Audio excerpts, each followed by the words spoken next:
The hidden room. Before that, please take a moment to subscribe to our channel and hit that bell icon so you won't miss any future videos from us. Ever since I was a small girl, I've been fascinated with houses. I used to dream about what my house would be like when I grew up. I loved decorating my doll houses. Even when playing the game Clue, I planned my dream floor plan. The library, the conservatory, the billiard room, the lounge.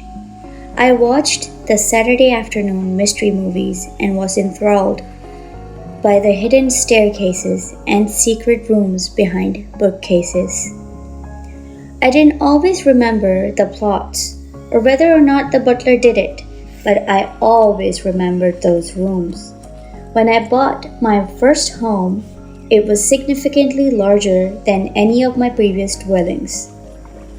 The first few nights, after getting the keys to my new kingdom, I was there, all alone.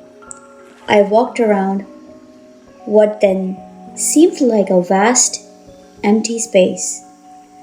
Not yet used to the layout, I got a little lost a couple of times. Each night, I settled down on my temporary mattress, exhausted from the work of painting and cleaning. I fell into dream-filled slumbers. One dream in particular kept repeating. I was wandering through the house, and I came upon a hidden room. Sometimes it was like an abandoned attic filled with various objects. Other times, it was just an empty space. But either way, the new room was a welcome surprise.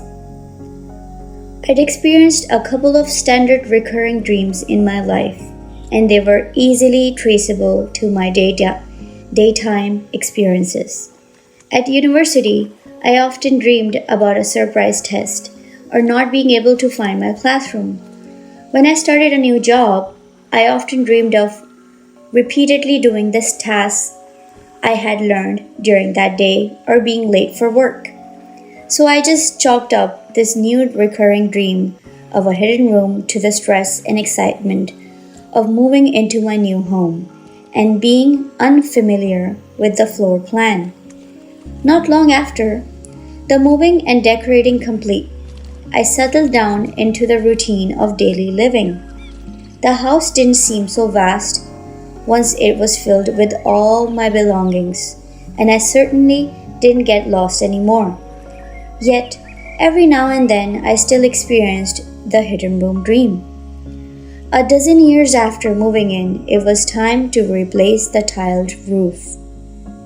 That spring, the roofers came and began the task of removing the old and laying down the new. One day, when the basic framework was in place, but before the insulation and tiles were installed, the lead roofer casually said to me, "That room sealed off behind your bedroom. Do you want me to insulate that?" I smirked at him, thinking he was in cahoots with my spouse, teasing me about my secret room fascination. "You know about that room, right?" "Yeah, sure," I said sarcastically. "I'm going to make that into the library." "Okay, so you want me to insulate it then?" he pressed. At this point, I was thinking he was taking the joke too far. So to end it, I said, "Well, show me the space so I can decide."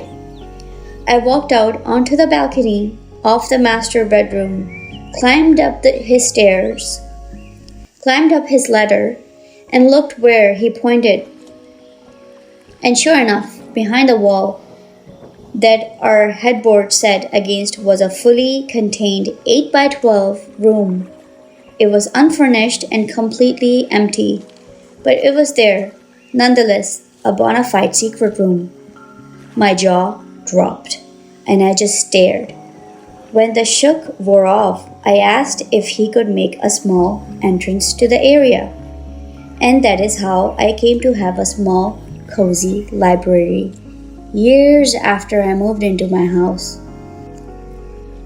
I too miss those hidden dreams, though. By Donna L. Roberts.